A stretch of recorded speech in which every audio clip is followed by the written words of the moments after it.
like to talk to you today about 5 quick tips on how you can make effective use of this piece of glass in front of me, what we here at UF eLearning call a learning glass.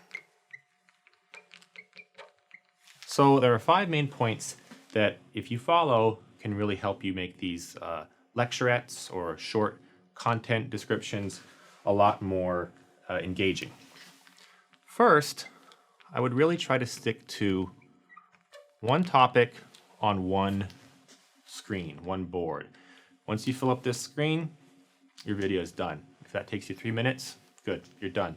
If it takes you 9 minutes, that might be a little long, but really try to fit what you want to talk about on the board. And if you can't, maybe you should break that lecture up into 2 separate topics, both with their own standalone beginnings and ends.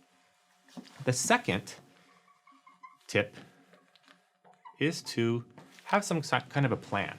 It could be a storyboard, an outline. You could try using a teleprompter. You could write out a script, but just know not only what you want to say, but where you want to put the relevant writing and text and diagrams on the board. If you're going to write all these diagrams on the right side and you want to fit 4 diagrams over here, and you write the first one this big, well, you might have a problem fitting it all in. So making sure you leave enough space for the things you want to talk about, that's really important. Third tip is light clothes. Don't wear light clothes. Try to wear something dark. This kind of blue or darker is good. Burgundy looks nice. Black is even fine. Anything really bright is going to overwhelm the luminescence of and the brightness of the text in front of you. Wearing white would not be good, and things with stripes would really, they kind of complexify and confuse the image so that you're not really behind the text, you're kind of interfering with it. So try to avoid that.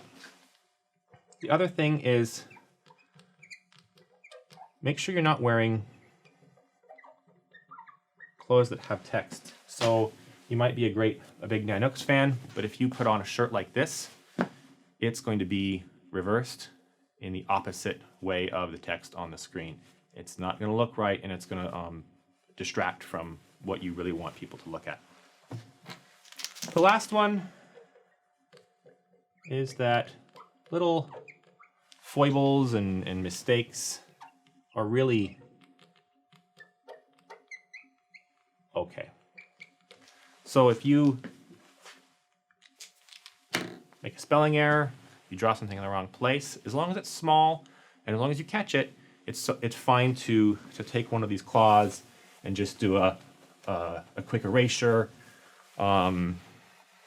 Maybe you want to rewrite something to make it a little bit more appropriate. That's something you can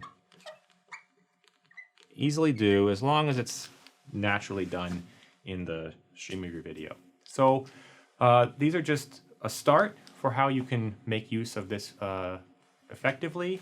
There's lots of other things you can do, including having multiple subjects on screen so that you can actually share an interaction with the thing in front of you, have a kind of explanatory video where someone asks questions or a topic is actually the subject of discussion.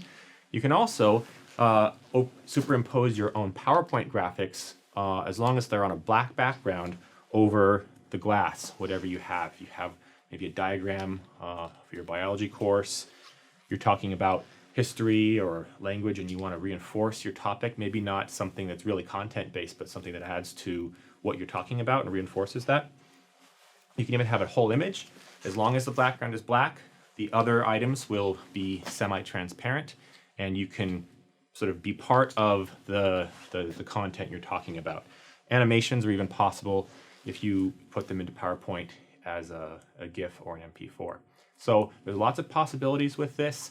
I think it's a great tool for instructors to not only deliver content for their online classes, but face-to-face classes as well. If you have interest in this, please contact myself, Sean Holland at eLearning, or anyone else on the design team. We'd love to have you in here and produce some great content.